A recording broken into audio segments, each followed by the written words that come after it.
Beyond. Yes. This is the second week in a row you have not said the name of the show, and you're in trouble. You're on thin ice. Did you lose a bet? Lost a lot of bets. Martin, you're in big trouble. Oh, dang. Hey, everybody. Welcome to Podcast Beyond, episode 481. Holy moly. That's so many episodes, and I lose count every week.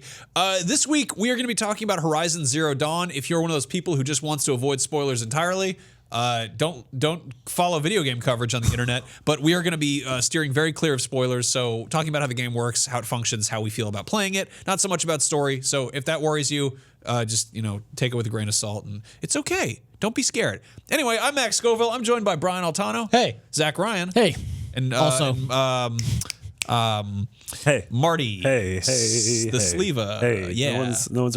A man named Marty Sleva followed me on Instagram, and he's this 14. I guess he's not a man. A 14-year-old That's not like a man at Brazilian bodybuilder. Okay, it's maybe all that is a very man. strange. That's You a can't really be a conf- bodybuilder What? if you're 14. Yeah, you That's not a can. thing. Just because you can't gain weight doesn't mean other Marty Sleva can't. Jesus.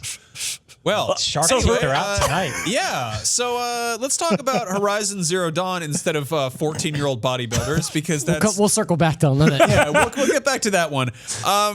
Yeah, so we've all had a chance to play a bit of the game. I think I put like 12 hours in. Brian, you beat it, something like 30 hours? Yes. Yeah, Zach, you're at... That's how you spent your long weekend. Yeah. And going. I'm at about 15 hours in. Yeah, and you did like preview events and stuff, so you had like a good time to screw around with it. And Marty, Yeah, you're same. what? I think 15 to 17 hours. Okay. Yeah. So long story short, it's a really, really good game. It's very phenomenal. good. Yeah, Lucy O'Brien reviewed it for IGN. You can check out the full review.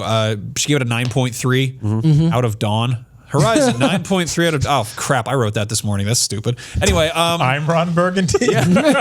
But yeah, there's a lot to talk about here. This is a massive, massive game. Yeah. I mean, understatement, right? I think that we were not prepared for this game to be as huge as it is. I think our sort of initial reaction to seeing this sort of game, we would have guessed maybe 20-ish hours. And so when reports started coming in like, oh yeah, I'm sinking 40, 50, 60 hours in this game to 100% it, I think we were all sort of taken aback. And then, you look at the size of the map and it's just this enormous sprawl. I think you had texted me this weekend about how genuinely it could take you more than an hour to run all the way across the map. Like, Just going end to end on this map, which is hard to do because it's very strangely shaped, is a tremendous undertaking. And it's also shows that just how gorgeous this game is and how sort of varied the landscapes are. Like it doesn't I don't know, I play a lot of open world games, right? We all do. It's just kind of the nature of the business. You look at something like Watch Dogs, it's all San Francisco. You look at even Red Dead gets a little samey at some parts. This feels like it is just constantly moving and evolving. Well, yeah, I mean, it sort of feels to me like, ironically enough, like a Zelda game in the fact that there's a desert area, there's an ice area, there's a forest area. So that's my thing is going into it. The two things I'm surprised most by my time with it, which I feel like we didn't have a good grasp of early on. No, we had no idea. Because all we saw was sort of that one demo from E3 where she's taking down the one monster by the river in the ruins. And it's how varied this game is in terms of enemy encounters, enemy design, and world, and then B, just what you're doing and how it does really pull in all of these light RPG and crafting and puzzle and sort of Zelda-esque elements into the combat. And I think the path to which we got here, where we're all actually playing it now, and you will be soon too, hopefully, you absolutely should because it's fantastic, was skepticism and sort of like mild optimism. There's a lot of we've seen preview events. When you came back the other day, that's the first time I was just like, oh, this is a big thing here. Yeah. Also, it's coming from Guerrilla. It's a really good studio, but in terms of large scale, ambitious stuff, this is the first time they've really done that. They've made sort of set piece games, you know. So I mean, I think Guerrilla, this game, they've moved out of good studio into incredible studio. Oh, yeah. So I think they they're really like stepped their game up they for have this, sort for of sure. stepped up and entered the top tier of Sony's first party studio lineup, which is some of the best studios in the world. Which is insane, which is awesome. Yeah. It's so cool that there's a studio now making games like this that are redefining the sort of scope in which I thought a video game could have. This is just I'm giddy just thinking about it, talking about it, because I don't really think I've played anything like this in a very long time. Well, it's also staggering, just on a technical level. Yes. Oh God, This is possibly the best looking console game I mean, I don't think that there's anything like possible about it. I think this is hands down the best looking game I've ever played. Even we were all saying about Uncharted 4 last year, but this is Uncharted 4's graphics in a massive open world game. With no load times. No load times. Yeah. I mean, if when you like fast travel or die. Exactly. I was going to say, if you fast travel or die, like you're in for not even a hefty load time, like a relatively short load time, and then you just have this giant, gorgeous sprawl to explore. And to explain, Zach Max and I are playing on Zach Max and I a standard PS4 on regular 1080p TVs. Brian is the one playing on the PS4 Pro. What's that like? Oh God! I think there's a reason that you sunk as much time into this. It's just an absolutely stunning game to look at. Like the HDR stuff is fantastic because this game handles lighting really, really well. The way sunsets and sunrises happen when you're in the middle of a massive monster battle and you look up and there's this giant screaming robot eagle flying around, and he's blocking the sun and like the lighting coming through. Big surprise. So a game called Horizon Zero Dawn has a lot of emphasis on suns rising. And they're really, really good looking. The game looks stunning in 4K. It's locked at 30 frames per second the entire time. There is a pro patch coming on day one that'll actually let you tweak settings in it even more. So if you wanted to basically overclock it, you can. Wow. It's definitely the best looking video game I've ever played. I mean, it's not even a question. Yeah. Let's talk a little bit about the amount of time that you finished the game. You said you put about 20-ish hours to get to the end of the campaign, would you say? I think I got through the campaign at about 20, and it's such a big game that it's easy to get distracted. You're walking from point A to point B, and then these robots come out of nowhere. Basically, that's completely unscripted events. It's sort of like Far Cry-ish, where you can look at the map and be like, oh, there's crocodile robots over here, and there's what I like is though in Far Cry you recognize the silhouette of the animal. You're like, that's a bear. I've known that since I was too young to read. But this is like, the hell is that? And some of the animals are passive, until you engage in combat. Some of them will run away. Some of them are just angry. You're like, well, I'm gonna go over here because this thing looks nice. You're like, oh no, that man's not nice at all. I do love that, by the way. That there's certain bird animals in that game that will run away from you, and there's others that will just kick the ever living crap out of you, like literally jump in the air and kick you in the mouth. This game is not easy. No, this game, even if you're playing on easy, this game pushes back pretty hard. And it's I think that's worth noting. But it's not not a bad thing. Also, one of the things about this game is it felt like every second I was playing, no matter if I was just wandering around or doing a side quest or running an errand or doing the main quest, I felt like I was making progress. Because the sort of the level in which the game rewards either with experience in combat, with parts and scraps that you loot after killing a monster, to sort of just like natural flora and fauna that you harvest in the environment. Everything is building up towards getting you to the next level, unlocking a new skill, upgrading your weapons, buying new weapons, and it has me addicted in the loop more than any game in recent memory. And it all feeds into the fact that the combat in this game is excellent. It's excellent. It's like there are video games where I play where I'll grind through an area and then come back and then sort of avoid a bunch of enemies because I don't want to deal with them. I do a thing in this game a lot, which I can tell is a mark for a game with good combat, is I'll be walking through an area that I've gotten past already, and I'll just be like, hey, what if I shot that dude in the eye with an arrow? And all of a sudden there's like 6 robot dogs like, ah! And I'm like, I'm taking you all on right now. There's a great mix of sort of long distance weaponry with your bow and arrow, the sort of like the tie down system where you shoot ropes at these guys. And lock them into place, targeting specific areas and based on their weaknesses and hitting with the right weapons. There are like landmines that look like Metal Gear Solid 5 balloons that you basically tie down to the ground, and you can lure using like whistling or rocks or a bunch of other things. You can lure enemies into them. So like some crocodile will be like, hey, I heard a whistle, and then he runs into a bomb, and you're like, well, that's a dumb sentence, but that was so much fun.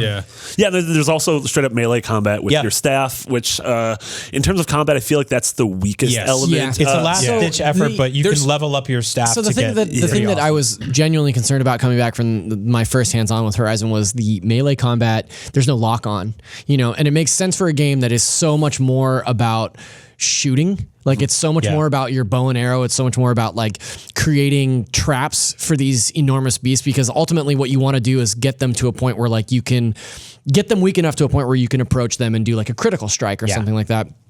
and you don't necessarily need to rely or want to rely on the melee combat. And so therefore I do think that the melee is the weakest part, because you're constantly like, if an enemy closes a gap fast enough that you have to melee, it's sometimes it can get tricky. You have to dodge and then recenter the camera so that you know where the enemy's at. Well, and there's tricks around that too. Like you can upgrade your dodge roll to make that easier for you. The lock-on thing is an interesting choice, or the lack of one, because I think they really want you to focus on targeting specific areas on these beasts.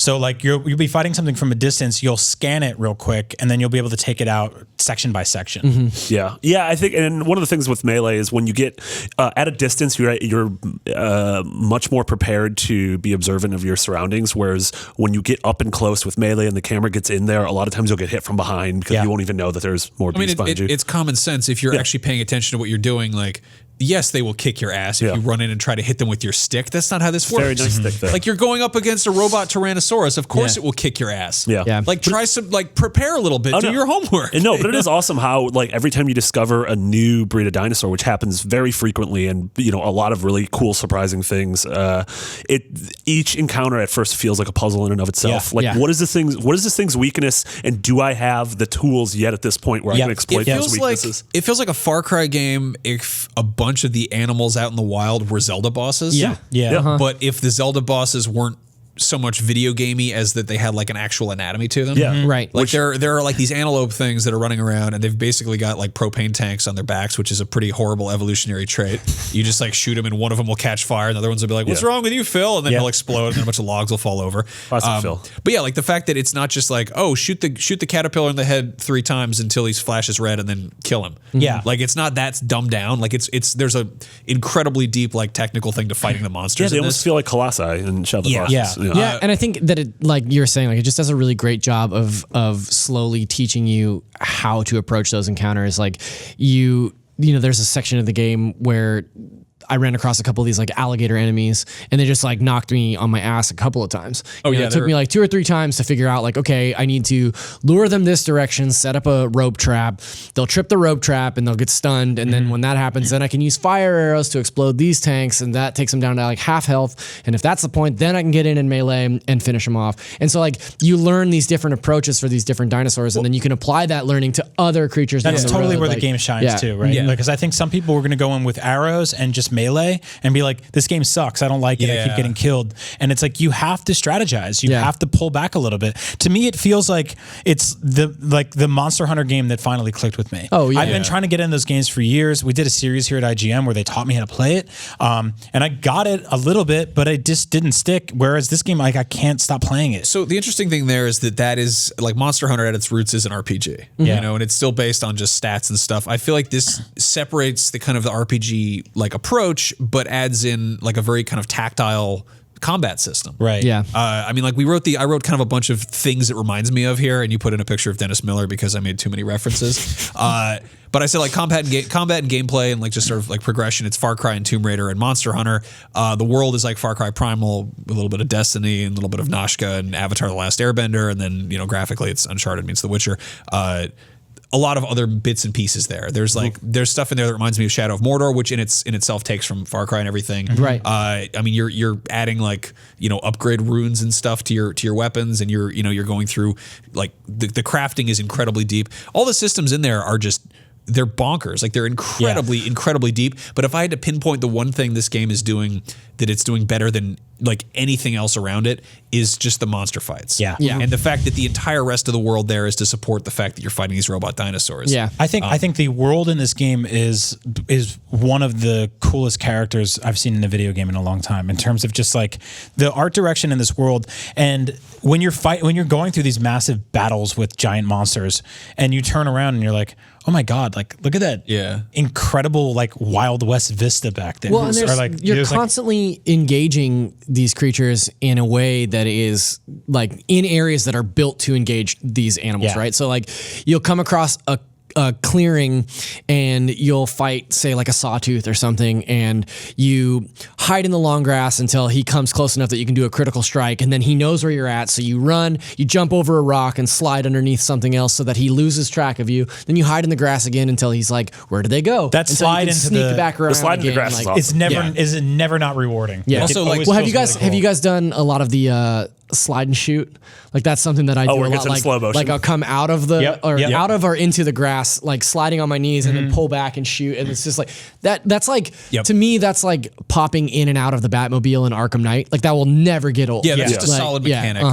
What I love though is that we look at this and we killed so many animals in video games. Like we're awful people. Yeah. And it's easy to look at these things and be like, oh, that's a Tyrannosaurus. I've fought many of those in my time. Sure. I've slain dragons. I've killed bears. But these are like weird ass robot iterations of existing animals. So like what you're talking about the alligators. The first time I came across the alligators, they're called like riverbacks or some crap like that. And when I was like, oh, they're like little slow guys. I'm used to fighting like Far Cry alligators.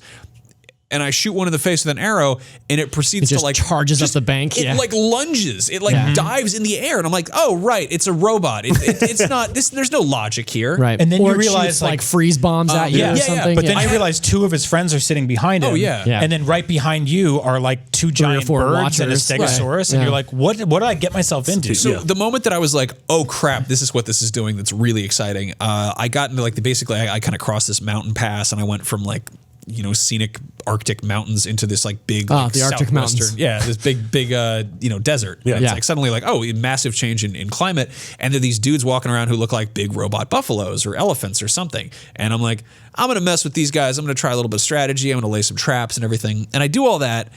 And the thing is really strong. Like it is ready to just kick my ass. And I'm like, I've played enough video games that I'm like, you know what I'm going to do? I'm going to hide behind a rock. I'm going to get the hell out of here. I jump over the rock and I'm hiding there to kind of like do some health and stuff. The thing comes up and does this weird like Home Depot like thing your dad has to rent. It like at the front of the rock, and the rock explodes and tramples me. And I'm like, dude, that thing just messed up my cover. I didn't know it could do that. It's like, crazy. There's destructible environments that just randomly get thrown around in the game. Like one of my favorite moments in the game, I was texting you guys about it yesterday, was I fought these two guys. They're like rock crushers. They're basically like gigantic Dinobots with drills that can go underground. They're very Shadow of the Colossus, right? And they're just gigantic. They're just like a football field. So I'm fighting two of them. They're higher level than me. I shouldn't be doing what I'm doing.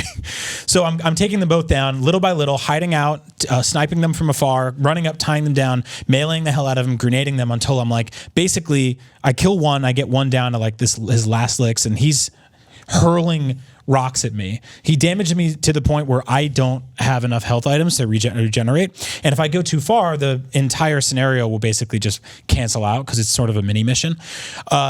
Over this ridge, I see these like two like awful nightmare bird robots. The eagles are coming. And they're just kind of like, hey, what's going on over there? And they run over and they're just like, who's this rock dude? Let's kick him in the mouth. And they start beating him up for me. And then he kills both of them. One of them gets him with like a hit left. I pull out my literal last arrow, shoot it at this guy's weak spot, kills him, and solves a mission. Yeah. So the birds are dead. Both these rock crushers are dead. I loot everyone. And I'm like, yeah. I did it. It's thrilling. Yeah. It's so cool. It's nuts.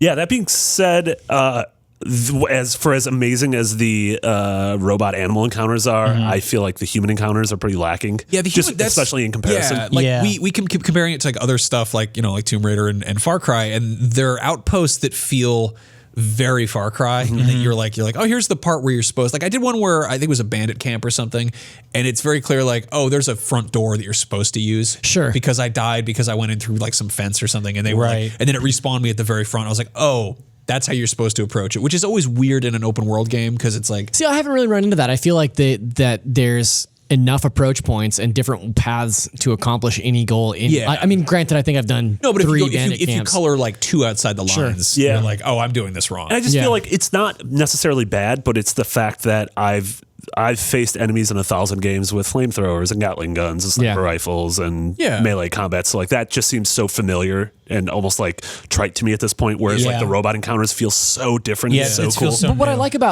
about the bandit camps is that they start stacking on each other. Like so, the first couple of bandit camps that you go through, it's just like. Run through and kill these bandits. Like kill all the bandits in this camp and then it's your camp, right? But then the next couple that you run into, it's like kill all the bandits and free the prisoners. And then it's kill all the bandits, destroy the two robots that are here as well, and then climb this tall neck, and that's how you claim the camp. And so like each gets incrementally, there's another goal put on top of it that it's like, if you want to clear this out, you have to do X, Y, and Z now, and not just stealth kill everyone. You know? Also, like we've gotten so used to a certain sort of formula with these outposts, whether it's, you know, Far Cry or Tomb Raider, Shadow of Mordor or whatever, that I feel like this isn't the game's strong point, and it's just sort of different from what we're used to enough that there's that like, these aren't my shoes. Like, whose shoes are these? It's kind of like a little bit, it's familiar, but it's like the systems are slightly different. Yeah. So maybe you approach it differently. But I think the bandit camps are really fun, but it's also kind of like when they like, I don't know, put like nuts out before dinner or something. You're like, oh, that's almonds. Yeah. Those are great. I like those, but I'm not here for that. You know, it's just like I didn't come for the dinner nuts. Nuts Out Before Dinner is my new hip hop album. That's a good one. but no, like I mean, produce that if you want. I don't. Yeah, there obviously there is no perfect game. This game is really, really good. Yeah. And I don't love it. I know. Oh, really? Yeah. I mean, you do that. So that's in the good acting though. In the Facebook. I was, Radio drama for the thousands of people that don't sit at our desk. Yeah. Right. In the Facebook group, Chris Thorne asked what I want about this game to talk about. For me, just want it more, but just to cover all the bases, what's the worst thing or worst things about Horizon? Pick if you must. Thanks for the great. So my issue with it is, and I've been kind of like just trying to figure out what it is that doesn't click. It feels like a greatest hits compilation or a really good soundtrack that has like a bunch of songs from all over the place, and they're all really good songs, and you like all of them, but you already have the albums that those songs are off of.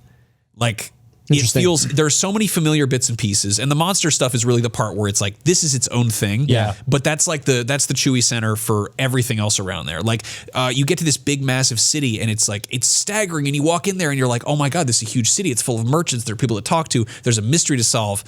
But I've played The Witcher 3, which has like an even bigger city, right? And that's its strong point. Like that's the part where it's selling it. And then I mean, there's stuff that I've done before in Far Cry or in Tomb Raider or in Shadow of Mordor, and I was really excited about it the first time I did it there. But I've done it a million times. Right. So I understand where you're coming from, where you say it feels like a mixtape, but I feel like it feels less like a mixtape and more like a girl talk album, where you are pulling in these familiar elements from games that you totally see. But the way they're being woven together isn't just like, here's that Eminem song, then here's that Godsmack song. Yeah. I haven't made mixtapes in a very long time. Yeah, no kidding. Well, I think Ubisoft's been sitting around for a few years. Like, what do we do with Far Cry? Let's make it like olden times. Let's make it in the Himalayas, and they're kind of screwed now. Yeah, like totally. Honestly, the way this game came out of nowhere and was just sort of like, not like out Far Cry, but just took it in a completely new level. I think that you're not wrong, but I think that it does a lot of those things so much better than the standard as of right now. So like engaging. Like we've already talked ad nauseum about the combat, right? Obviously, the combat is fantastic. I think that the scavenging and item hunting is so addicting because it's not overwhelming. Like it's not like there's 100 million things that you need to collect. It's not collect these 8 parts to make one upgrade. Like you're immediately upgrading the way that the capacity for arrows, your capacity for potions. Also the world is so much more varied than any of those games too. So like Far Cry, you're like, here's the Himalayas, you get like some jungle, you get some mountains, that's about it. This is like Super Mario World in that like there's like fire level, there's ice level, there's it's also got these like you incrementally level up things, like you buy skill or you get skill points to level up like stealth or combat or scavenging, but it's so much deeper than the systems say in like Tomb Raider or something like that. Like it feels so much more customizable. It's also completely open world. I think that's what the major difference. Like Tomb Raider has kind of like football a hub fields and then like tunnels, exactly, right? Which I loved. I mean, that's to me comparing that game to Uncharted, which I did a lot last year, much to the chagrin of many, is that it's got a lot. It's a lot more opened up. In that much a chagrin of many. Yes, I got a lot of people getting pissed. Stop comparing the two things that are very similar. Definitely. I mean, this is so odd because it is like you're comparing it. I'm comparing it to a bunch of different things. Like saying it's like a remix or a mashup album is totally astute. I was I'm not trying to. This isn't the game's fault. Like it's not the game's fault for being too ambitious. It's my fault for playing too many other games. Like that's the thing. If I haven't played a game in 5 years and I sat down with this, I'd be like, well, that's my new favorite game. Yeah. Like hands down. Right. There you go. But like, I don't know, the variety of the settings and locations actually kind of annoys me because it feels like really kind of incoherent almost. It reminds me of Kingdoms of Amalur, which would jump around in like, oh, suddenly you're in like a fairy forest, and then oh, it's the Arctic wasteland, and oh, you're in the desert. There's a cacti, and you're like. I don't like something about that just Super Mario World works because it's surrealist and cartoony and strange, but to have this simultaneously be like, all right, here's a grounded, realistic universe you're in. Yeah. Here's all the lore and the stories and stuff. But oh, by the way, like the basic laws of thermodynamics and like. I do think it's interesting. Like some places it works really, really well. Like going from the forest up into like the snowy areas feels totally natural and organic. But going from the plains into the desert, like literally you walk through an arc and you're in the desert. Like there's an archway with two like giant double doors, and once those double doors are open, like you walk through and you're like, oh, right, now I'm in the desert. Well, see, it's a double pane door system. So the insulation is great. Keeps the desert out. I mean, I think about it like we were in Southern California for a video shoot a week or two ago, right? It's also ironic as hell to complain about incoherent climates while living in San Francisco, where you're like, you blink and the fog rolls in. No, I mean, I get it. It makes sense. I mean, video games are fake fantasy nonsense, right? But at some point you have to be like,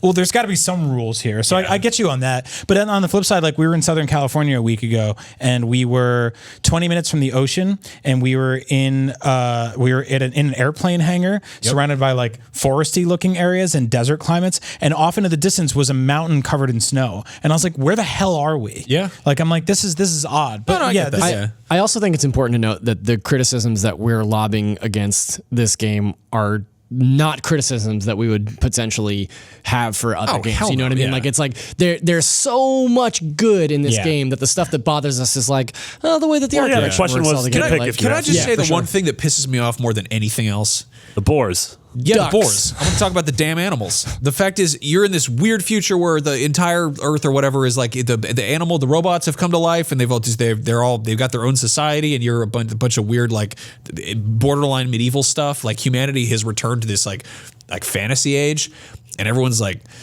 using weird technology, and it's so far in the distant future.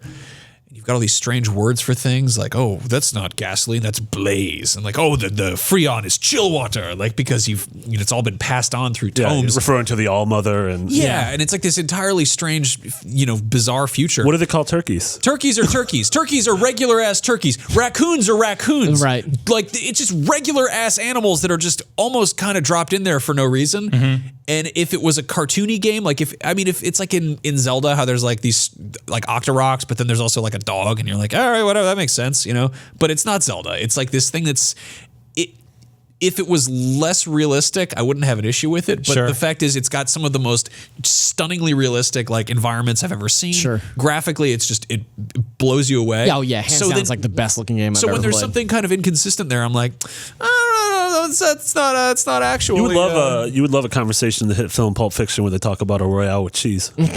Yeah. So one thing we haven't talked about yet is the story. Yeah. Why haven't we talked about that? A lot of people really loved. It wasn't my favorite thing about this game. Same. I actually found myself just sort of like trying to push past that to get back to the world. Yeah, I think I've done in my 15 hours, I haven't. So Meridian is the city that you're like from the outset, like that's where you want to go. That's where like the I guess like the turning point. I haven't made it. Many missions make you return to that as well. Sure. It's sort of a central focus of the game. But I said to JR, who's writing the guide for this game, I told him, I was like, yeah, I'm about 15 hours in. I'm just about to head to Meridian, and he was like floored that I hadn't made it to Meridian. Yeah, I was pretty surprised too. And I've been doing a lot of side quests, and I think it's because the story is not compelling to me. Like I'm not compelled to do the main missions because it's like I'm so much more enthralled in a lot of the other stuff. Yeah, I mean, with no spoilers, look at the box art and tell me what you think the story's about. Like if you guessed people made robots, but then the robots hurt the people, like you're pretty close. Yeah. So now JR did say that about halfway to 2/3 of the way through the story, there's a turning point that really hooked him, and then the rest of it, Stockholm syndrome. Yeah, the rest of it he really loved. But you seemed pretty unimpressed, like the whole thing story wise. I kind of liked it around the middle-ish. The 2/3 mark is pretty cool. They introduce a character voiced by Lance Reddick, who is just like a excellent voice actor. You'll be like, why isn't this guy doing voices in every video game? Yeah. Which hopefully he gets to do now. But after that, I think the story just veers into a lot of just sort of like weird nonsense. It's in terms of an RPG, that's not really like why I'm there. Like I think I'm there for the RPG elements, the mild RPG elements, if you will, which I think really make this game shine. But in terms of like branching dialogue trees and like very long-winded cutscenes, one of my biggest pet peeves in this game is that you'll be in indoor areas, which I'm not entirely enthused about. There's areas called cauldrons, which are basically this game's answer to Zelda temples. Yeah, or like tombs in Tomb Raider. Or tombs, but they're not necessarily that puzzly. Yep. They're basically like they funnel you through weird diagonals to get you into this big area. Why haven't I done one of those? I don't know. Oh, weird. But so they'll funnel you into this big area where you encounter like a big boss fight, and then doing that lets you override more enemies out in the wild. So overriding is this game. Yeah. Instead of killing an enemy and looting it, you can, for a limited amount of time, sort of just tame it and it becomes yours, and you can ride it, or it will go with you in battle and stuff. And the art direction in these things is gorgeous. Yes, it's those cauldrons cauldrons are beautiful, Yeah. but they are not well designed. No. They are sort of linear and but somehow linear and confusing at the same time. There's also even more lore if you really want it. There's like data cards you can scan and read. I'm not really into that kind of stuff anymore. Sure. I feel like that was a great thing to do in BioShock, which is now 10 years old. Yeah. But the idea of like picking up audio files and diaries and listening to them is kind of annoying. But at least if you're going to do that, thank God you're able to listen to it and just walk away and do whatever, and it keeps playing. Well, yes, but there are certain story sections where they'll be like, scan this hologram, and you do, and you're in this room where like 5 hologram characters are having a conversation at a round table, and you're just like, what do I do? Do I run in circles around this room? Like it totally breaks it for me because I play video games all the time where there'll be like a cutscene, but there's other times where they're just like, stand in one spot and listen as we tell you the story, and you're like, no, I'm gonna jump on the desk. I'm gonna like shoot ropes at the hologram. So you'd rather that it would just trigger a cutscene? Yeah, absolutely, absolutely. I mean, that kind of stuff it's the opposite of playing a game, and this is a game that's so much about like interacting with the world. So to be like, oh yeah, watch this video voicemail or whatever. I think most open world games struggle with telling a really good story. I think it's just a tough. It's like open world games. When you can do any mission at any time, or like this is sort of that ludonarrative dissonance that always drives me nuts with games, is that like if Final Fantasy 15 I had this issue with too, where it's like, here's the, like, your father has been killed, you need to seek revenge, like you need to find these weapons, but also take a few hours to learn to ride a chocobo if you want to. Yeah. Maybe Like, that's like, my problem is I went from Final Fantasy 15 to Yakuza, which are games that are just nonsense. Sure. And then I'm like, this game is unrealistic. There are raccoons in it. I don't know how I feel about that. My only real gripe with Horizon so far, like outside of the whatever story, is I do feel like there are only 5 variations on a theme when it comes to subquests. Like or side quests, like they're all, it's the same sort of quest. And like The Witcher had a little bit of this as well, where it's like, go to this point, use your focus to find the tracks, follow the tracks to the next point, use your focus to find the tracks there, go to the next. And so it's like sort of repeat. This and game like, does a lot of that weird sort of Arkham City, Arkham VR detective mode stuff. And it's fun when you're doing combat, but when you're like solving the clues of the ancient ruins and you're just like walking around and you're like, oh, I scanned a footprint on the floor, it's way less interesting. Okay. Well, it's really annoying. They make you do it a lot. You have to scan it and then you have to press triangle to interact with it. Yeah, isn't that odd? It's really weird, and it's just like, do we need that? Like, this is what I mean by like the kind of the mixtape thing. Yeah. It's like that's a system that's in a million games at this point, and like, and I mean, like I said earlier, like we are getting pretty nitpicky here, but it's like they're just little things in. I don't like the dinosaurs, not one bit. In the middle of this amazing, gigantic package. So I think what's fascinating about it is that at a glance, I was surprised at how much of an RPG it is. Yeah, really. But once I dug a little bit deeper, I was really surprised at how it's still kind of not really an RPG. I mean, to me, this is the new standard for what an action RPG is. Yeah. Like this is like when I think action RPG moving forward, like this is what it is. Yep. Like it's less of an RPG than say something like The Witcher, but it's so much more of an RPG than say like the previous Zelda was, or something like that. Skyward Sword or Watch Dogs or something like that. You know? So I mean, this industry and our jobs as a whole rely on ranking things and consistently having to be like, well, this is almost as good as this, but not as good as this. Yeah. And so I guess for the sake of that argument, where do you guys put this in terms of the PS4 exclusives? Right behind Bloodborne. Yeah, I'm right there with you. Yeah. Right there this is like, I don't love it, but it's top 5 easy. We were talking about this. We were texting about this yesterday. Like, I don't think that there's a game that can come out this generation that will be better to me than Bloodborne. Like, I think that they just knocked it out of the park with I think Bloodborne. Bloodborne had just the highest highs. Yeah. Like taking down a boss in Bloodborne is like nothing else. But this is a close second. Really close. This is a very close second. And I think, I mean, then you're up there with stuff like Uncharted 4, Ratchet and Clank. There's I would have put, had it not come to Xbox, I would put The Witness up there. Yeah, for me, this is, in terms of single console exclusives, the top 3 of this generation are Horizon, Bloodborne, and Sunset Overdrive on Xbox in, honestly, any day, any given order at this point. Sure. Granted, I haven't finished Horizon, so I don't know if I'll get maybe higher or lower on it. It's completely nuts that this came out, 3 weeks after Neo, and which was 3 weeks after Gravity Rush. And that we had Resident Evil 7 and we have Yakuza. And then Zelda. Yeah. Like, just looking at the PlayStation exclusives on that list, you have enough to play for the first 6 months of this year. Yeah, we got more we'll talk about. That also came out this week. Yeah, exactly. Yeah. Somebody said, how could a new franchise work? Like, in terms of, like, where does this go? I mean, I haven't finished it. I mean, I'm guessing they don't. I'm guessing everyone doesn't die. I don't know. I have no idea what happens. I mean, it is safe to say this is a core Sony franchise. The entire world explodes, and so does all of space. So. I think the next thing that happens here is probably less about less about what happens in the universe and more the fact that you add multiplayer, right? Like, that seems like the logical progression of.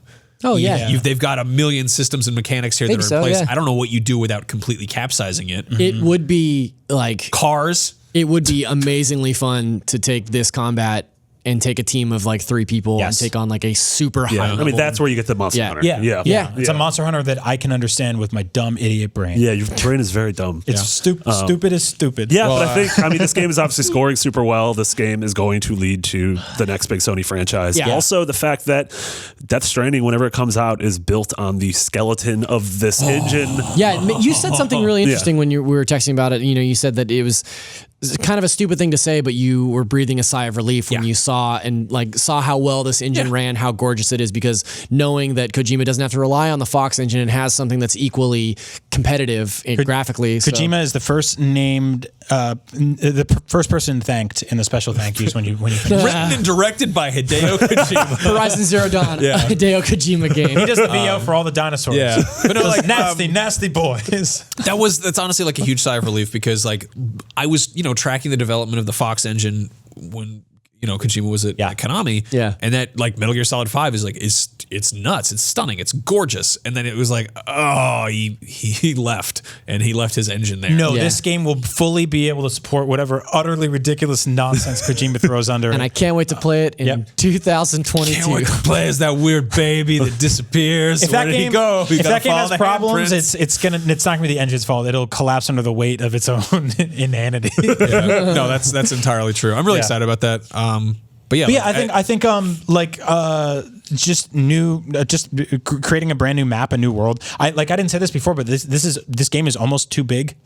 Like, it's just a big ass game. So the idea of making an entire new one for a sequel seems crazy to me, but they'll do it. I mean, is this the biggest game of the year that we know of? What do you mean? In terms of scale and stuff to do. I mean, we don't know Zelda or Red Dead. Zelda's world seems we haven't seen Red huge. Dead either. There's that. Yeah, yeah, but I mean, it's Red Dead's not coming out this year. Oh, dang. Hey, stop that. You breaking news on this show? You're gonna get us in trouble. You're gonna get us. That's not true. The Rockstar bully will come and get us. Oh, no. Bully, that boy. Yeah, we'll have to join the Midnight Club. But yeah, I want new robot animals. I want a bigger world. Nude robot animals? Mm-hmm. I think a cool mod for this would be if all of the robot dinosaurs were just very familiar large cars. It's probably not going to get modded. No, I think it could. Skyrim has PS4 mods. You can ride horses in this game, but they're robots. So there's your car. Horse, the nature's car. Yeah. The original horsepower. Truly. Max, what other games are coming out this week? I want to take a break from talking about all the big old AAA whatnots. Pixel Story's out. I played a little bit of this. It's we're going to do a Let's Play on Up at Noon this week. It's been on Steam for a while, hasn't it? Yeah, it's been on Steam for about a year, I think. What I like about this is it does something I've wanted to see a game do for a while, which is basically the Who Framed Roger Rabbit equivalent of video games, where it's like there's different eras of of aesthetics Neat. together at once. That sounds awesome. I think as you upgrade, you go from being like, oh, you're a Pong. I think you actually play as a Pong ball, basically. Yeah. Who gradually becomes like more and more evolved. So you and it's a Metroidvania? Yeah, you go through That's like really neat. 8, 16, and then I think towards the end it's like low poly stuff. It's pretty unabashedly devoted to the video games it's taking from too. Like the box cover has the main character just straight up in his hand is a red hat. Yeah. It's like, oh, all right, I see what you got there. Yeah. Then of course there is Typo Man, which is a video game. Oh, there's a little typo there. You all thought that was a funny joke earlier. Well, I thought it was funny to read it. It's very bad when you say it out loud. Typos don't really work when you read them out loud. This isn't Speako, man. Yeah. Yeah, but Typo Man is it aesthetically looks like it's this grim monochromatic puzzle platformer like Limbo, but the whole thing is like moving letters around to try to create words, and words will like if you somehow find the word rise near water, the water level will rise. It's very strange. Dig it. It's got a lot of cool ideas. I played it on Wii U of all places last year. Why? Yeah. I don't know. What else was he going to play on Wii U last year? Yeah, there you go. There's a game called Vaccine coming out, which is as near as I can tell, it's like a time attack, low poly survival horror. So basically, I think Trump just canceled that game. Jenny McCarthy is the last boss. Dang. But yeah, basically, you're sick with some kind of zombie disease, and you're running around this haunted house, and there's like nasty crab things, and it all looks like Resident Evil 1. And in the top, there's like Sounds awesome. There's like a half-hour countdown. Is it like a timer. roguelike? I don't know, but I watched the trailer and it looks very cool. Oh, right on. So if that sounds appealing, it might be. There are 2 Warhammer games coming out. There's a Warhammer 40K, Dirge of the Death Swarm, Skull Marcher, Blood Patrol. Just get through this. I didn't even finish writing Warhammer. None of us are going to play any of these games. There's another one, Warhammer and Friends. Stop it. Then of course there's Psychonauts VR. Marty, you played this? Yeah, I played it. I'm supposed to review it. I should have been done with my review today. I haven't written it yet, though. That's not great at my job. Yeah. Psychonauts in the Rhombus of Ruin is sort of Psychonauts 1.5. It's a PSVR exclusive. It is a roughly 3-hour first-person point-and-click adventure game set in the Psychonauts universe. So cool. Tim Schafer wrote this. It's just as funny and charming as the first Psychonauts and hopefully Psychonauts 2.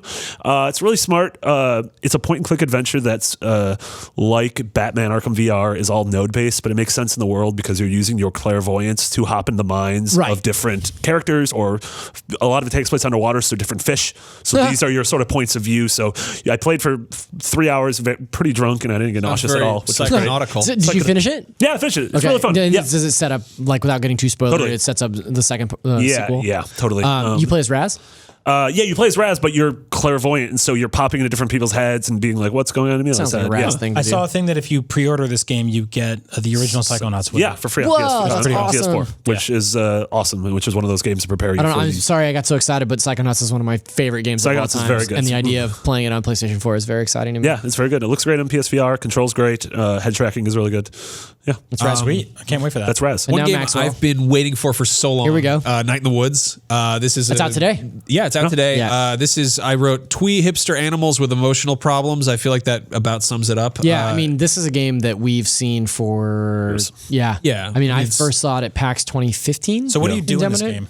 It's like a pseudo rhythm quasi adventure. It's an adventure game that has little elements. So there's like a rhythm element, like a mini game. There's a shoplifting mini game. You go to it's a bunch of adorable kind of like animals and So, like, basically narrative based WarioWare. you kind of it's got some Gone Home elements. I like that. I like that But a lot. you're a talking cat, and what's weird is you're animals, but they're also like regular animals in the world that you're in. But it's kind of like going back to your hometown and being like, It's got a real like Goofy and God. Pluto You have to thing live going with your on. parents for a summer. yeah, and it's you're- got some like Ghost World. It's got some Garden State in there. So if you're interested in being sad but also cartoon animals, this is the game for you.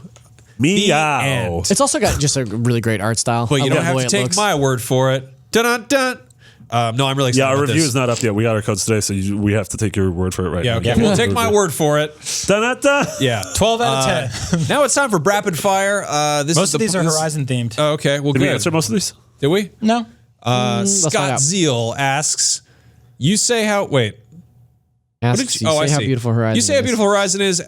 Seeing as they are now sharing a game engine with Kojima, what do you think he will be able to do with it? How stunning will it be? I like that the bullet point under this is just yes in all caps. Yeah. Yeah, we kind of talked about this. I mean, Max, you'd said that you were like super relieved with the way it looks. Like, I think that Kojima's going to be able to go above and beyond what he did with the Fox engine because this engine is phenomenal. Yes. Totally. I was actually really concerned just going in that he wouldn't be able to render enough dead whales or just beached crabs or whatever. But I think there's going to be just no limit to the I read that this engine can render up to 12,000 dead whales in any given moment. Might not be enough for him. Yeah, that's true. Yeah.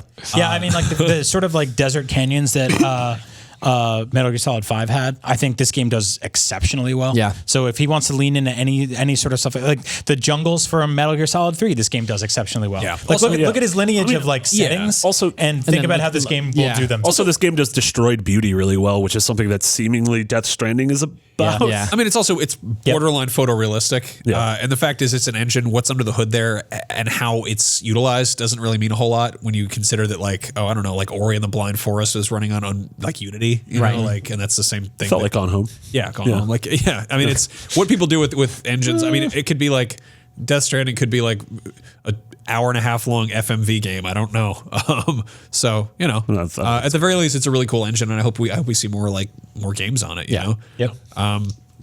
Kendall Arias says, does Horizon have options to switch between better frame rates, details, resolutions on the Pro, like Rise of the Tomb Raider? Brian? Yeah, so not yet. Big day one patch. Well, not too big, but enough to give you all the options there. I was actually kind of surprised that this sort of pre-release version that we're playing, or it is the retail version, just doesn't have that baked in yet. Yeah, and we don't know if it's going to work out well or not. Supposedly the Final Fantasy 15 Pro patch just went out and is sort of a mess right now. Oh, really? I love so how they people are honestly suggesting not downloading it. I love how in the patch notes they're like, we ended the Chocobo Carnival. I'm like, that's not patching. You ended a carnival. That's depressing. Don't patch that. Well, that game was a wreck. So Oh, it's such a pretty wreck. No, it's my wreck.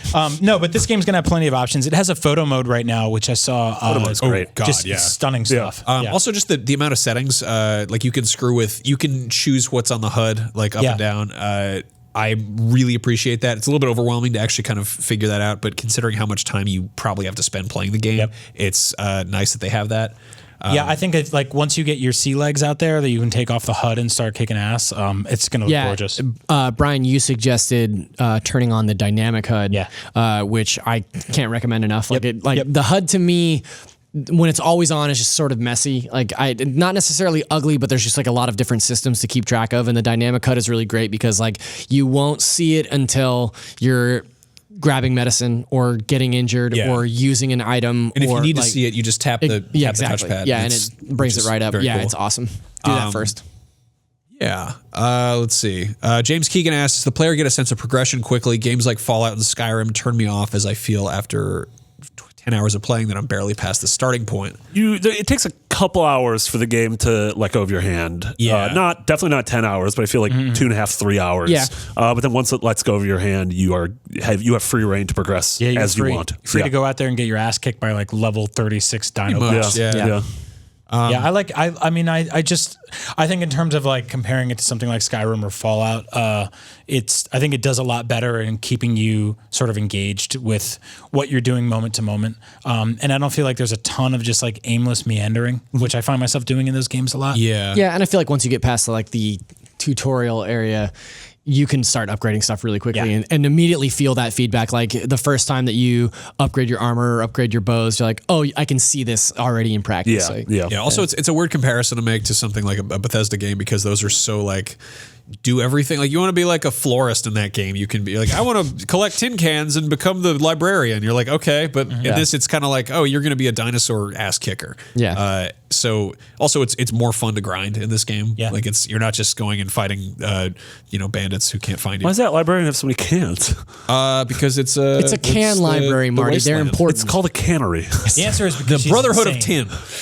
Anyway, Philip Price says, I replay The Last of Us at least once a year. My God, seek help. Can any of you see yourselves replaying Horizon in the future?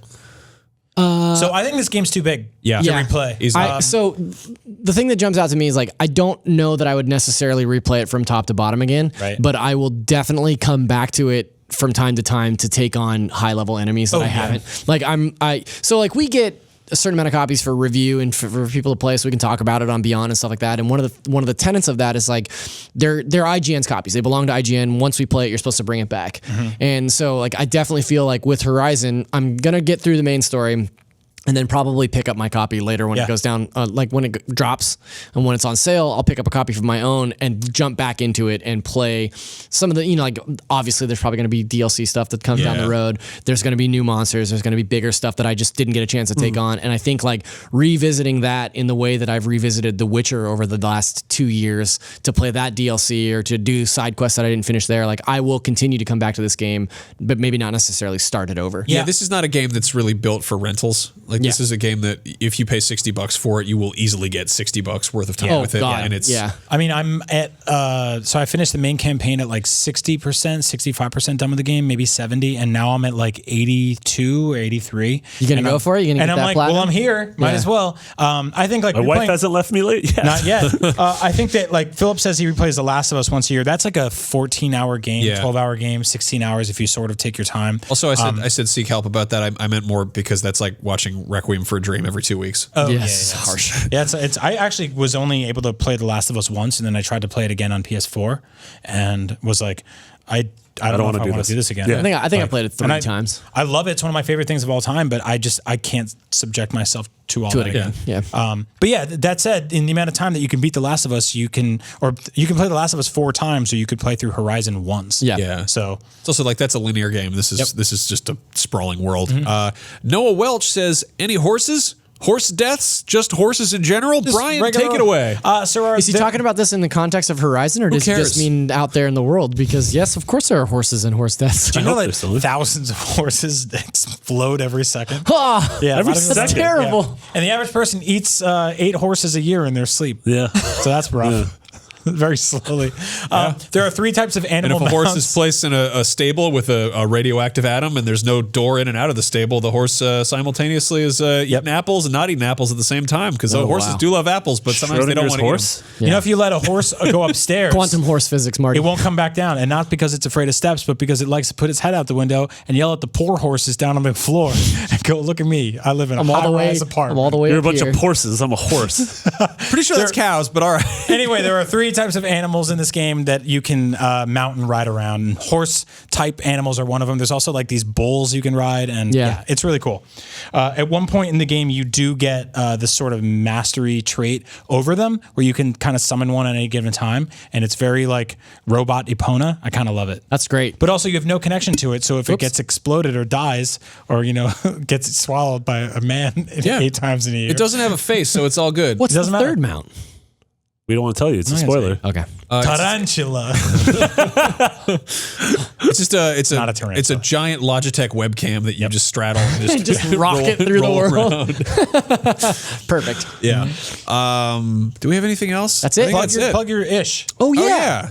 yeah. Okay, so if you're listening to this podcast, it means you probably like a good video game and have maybe been playing video games for a long time or not that long and would like to learn more about video games from Tell me yesteryear. more. So our friends, Frank Spaldi and Steve Lynn, have just announced today the Video Game History Foundation. And they, in order to run a foundation like this, these guys have decades and decades of unreleased and super rare games and ephemera in order to house and sort of facilitate this sort of video game preservation. They need money. Yeah. So they've partnered with us. We're throwing the IGN Save Point live stream on Monday the 27th at noon. We're going to have a bunch of guests from other outlets come in. We're going to play a bunch of retro games, unreleased games. They're going to show just a ton of like bizarro peripherals that you may have never seen. We're going to do a bunch of panels and Let's Plays throughout the course of 4 or 5 hours. Yep. I mean, to reiterate, video game preservation is one of those things that's so incredibly important that I don't think a lot of people think about because we go, oh, we have our games and they can last forever. And then we can have our digital games and we can back them up. But more so than that is the stories and the lineage and the history that comes with these things. I mean, we didn't know until a couple years ago, Frank actually wrote the article about we didn't know what the release date was in America for Super Mario Brothers. Right. Yeah. It's the thing we just take for granted, right? That we all just know that game exists. Its iconography is everywhere. So using this sort of telethon fundraiser type thing through Patreon, we'll be able to help hopefully raise enough money to help preserve video games forever. Get out there, interview the people that needs to be interviewed, find places, store important artifacts throughout time, and preserve video games forever. Well, and it's like the them being funded means they can seek out stuff like games that have gotten canceled and find builds of them and be like, hey, this is what this game was before it got canceled. It's interesting to talk to them now because they have like a ton of NES and Super NES games that just never saw the light of day or were in development that like we're playing demos to capture for our live stream, and they literally just end in some places. Like you go through a door and he's just like, well, that's the end. Yeah. Like, that's the end of the game. That was the end of it. They stopped making it. And those games exist now. Yeah. You know, like those games exist for the PlayStation 2. They exist for 360. And but the thing is like they're under lock and key now. But in 5 years, in 10 years, when those companies are ready to release those assets, they are going to want to turn to people like Frank and Steve to say like, hey, we don't know how to store this stuff. We don't know how to properly document this stuff forever. Like, can you come and do it? You know, we've seen it here at IGN. We moved from the 3rd floor to the 4th floor a couple years ago, and we brought up these just massive crates of old pre-release and alpha build games that were like, if you look at old Nintendo 64 carts, like that were basically pre-release, they're like a foot tall. They're like those old CD cases. It's like a really tall N64 game, and they have like like Mario 64 demos on them, and like half-finished PlayStation 1 games on like huge discs with like cases on them and stuff. Well, yeah, I mean, if you think about like how many games send out pre-release builds for previews or something. Well, now there's more like preview events, but like back in the day, they'd send these preview builds or they'd send like an E3 disc that says like, hey, here's a bunch of the games that are going to be at E3. Like there's a certain percentage of those games that just never came out. And those builds are the only things that exist. I mean, even and like how many, like in 96, what was somebody's foresight to say, well, this is just a disc or a cart that I don't need. I've already played this demo. There's nothing else to it. The ability for us to play Earthbound 64, which is something that never came out. And I mean, we've even had in our careers of being able to play games like Fable Legends and like Scalebound. And it's like, well, no one's ever going to play those games. They got canceled. Which like sucks because that's thousands of man hours being put towards something. Like, I mean, you see this with, I feel with movies that, generally speaking, if a movie starts getting made, it comes out. But then you have something like, Jodorowsky's Dune, where it was an idea. It was all in pre-production. Generally speaking, like games reach some level of like existence, but because they're developed usually under, strict secrecy, that stuff just stays in a vault somewhere or gets chucked, Yeah. And they were saying one of the worst things that can happen is like a company moves floors or moves offices and stuff vanishes. It just disappears. People just go with like bulldozers and just throw out like decades of lineage and lore and history for video games. So. Which sucks because it's unlike finding like a sketchbook of Da Vinci or something. It's like, it's a hard drive. It's just office equipment, you know? And I think that our industry is still young enough where like, that history is still being created on a day-to-day basis, and it is still something that is very tangible and something that is very easily disposable. So that's what these guys are all about. Like that's their whole mission, is to find that stuff, track it down, have the money to purchase it if they need to, have the money to store it the proper way, have the money to maybe one day build a brick and mortar space where people can come and check out these old games. And so it's really important. And if you're a fan of the medium, if you're a fan of the art form, please check it out. Yeah, if you're not, even if you're not, like, if you want to this podcast, hear the stories, like when is it happening once again? February 27th from noon to 5-ish. Cool. So mark your calendars. That'll be a good time. We playing a bunch of games. Oh man, that did not go as well on NVC when Jose did the same thing. The airplane just kind of Really? Wow, you're so good at I hope that's not a metaphor for the console wars. Yeah. Pilot wings, y'all. Anyway, this was Podcast Beyond. We do it every week. We have a good time doing it. You can find us all on Twitter. I'm Max Scoville. Brian is Agent Bizzle. Zach is Zacharias D. And Marty is McBiggity not with anymore. 2 G's. I deleted it. What? Liar. No? No way. Why did I go no question mark? Marty is _ Michael Phelps on Twitter. You can find him there and find out all sorts of swimming recipes. Anyway, we'll be back next week. Like if you put your body in the water, you can swim? If you think about swimming is the soup of sports. Good night. Beyond. The average man swallows 8 swimmers a year. Oh, God.